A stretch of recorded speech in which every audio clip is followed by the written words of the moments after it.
Why, hello, Tube. We're back with some more Eudora Welty. This is Why I Live at the PO, aka Post Office. So we have this short story. It's only 10 pages. It would be a Borges short story if there had been knife fights. But we have our main person telling us the story, and all we know is her name is Sista. We don't know. I don't think we ever told her real name. If we were, I missed it. I don't think we were though. And her sister, who's a year younger than her to the day, um, it came home. She separated from her husband. Brought home a 2-year-old daughter that claims to be adopted. Sister doesn't believe it because there's too much of a family resemblance.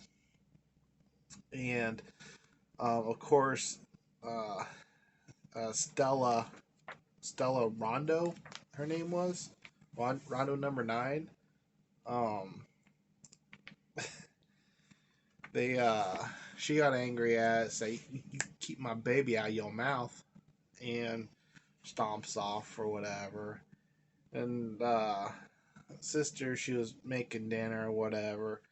And at the dinner table, uh, Stella says that sister told Papa Daddy, which was like Grandpa, that he needs to shave his beard, and Papa Daddy was like, "Keep my beard out of this. I've had this beard since I was 15 years old. I ain't shaving nothing. What'd you do? Call it a bird's nest? I mean, there ain't no bird's nest here." And then uh, I might get backwards, but the drunk Uncle Rondo. I don't know why there's Stella Rondo and Uncle Rondo. That's kind of weird. Came wearing Stella's kimono. Uh, Drunk. He was drunk and decided to put on her kimono or whatever and go kick Papa Daddy out of the hammock, so he could sleep out there where it was, I guess, cooler. Maybe it's cooler out in the Mississippi sun than it is inside the Mississippi house. I don't know. I've never been to Mississippi. Never been that far south. And I dang well know if I was that far south, I'd be having air conditioning. But uh, when he comes back in later on, Stella's like, you should have heard that sister said that you looked ridiculous wearing my kimono. Of course, now Uncle Rondo's pissed off at her. And the mom gets pissed off at her because she won't believe her sister that this kid is adopted and and not, her own. And she doesn't believe that she left her husband, that her husband left her, and everyone's pissed off at sister, right? So sister's like, screw you guys, I'm going to live at the post office. And so she packs up all the stuff and she moves into the post office.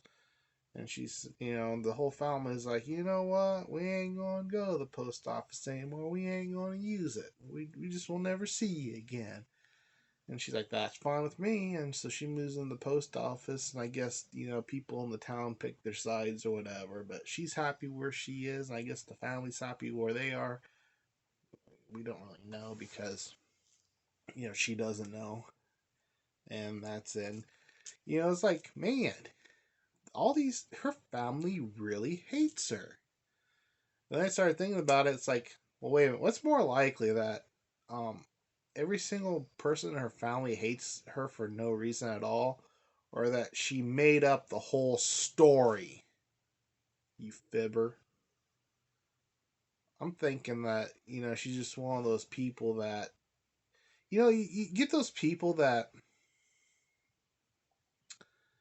they play the victim, but they always say little nitpicky things just to kind of stick a knife in you and just kind of jab you.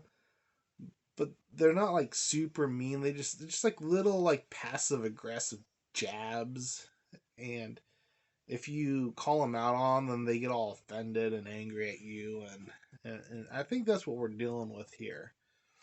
I think maybe uh, the truth lies somewhere in the middle, where she's saying all these things, but it's not really as innocent as she's making it sound to be. That she's doing these little jabs at people, and the people are just they get sick of it. I think that's what's going on here.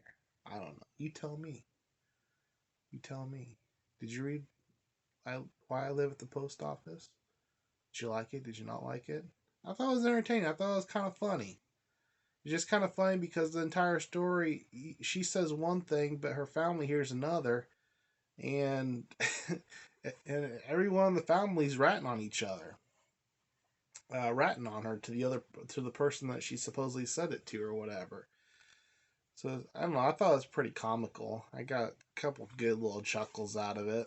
But yeah, I don't know. Maybe it was a lot more obvious to some of you what was going on.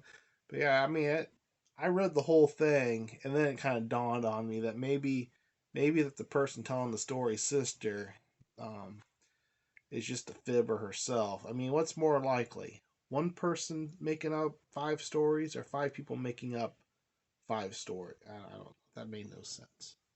No sense. I know. But what's the it's Occam's razor?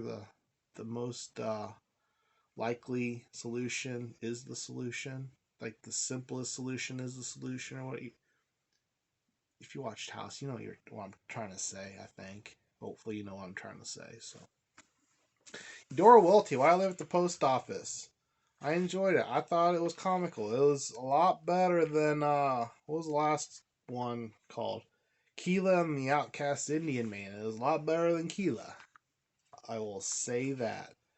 The next one we have is The Whistle, and it's a real short one. So hopefully I'll not be lazy and I'll read it and get it out next Thursday. So that's it for this one, peeps. Cheers.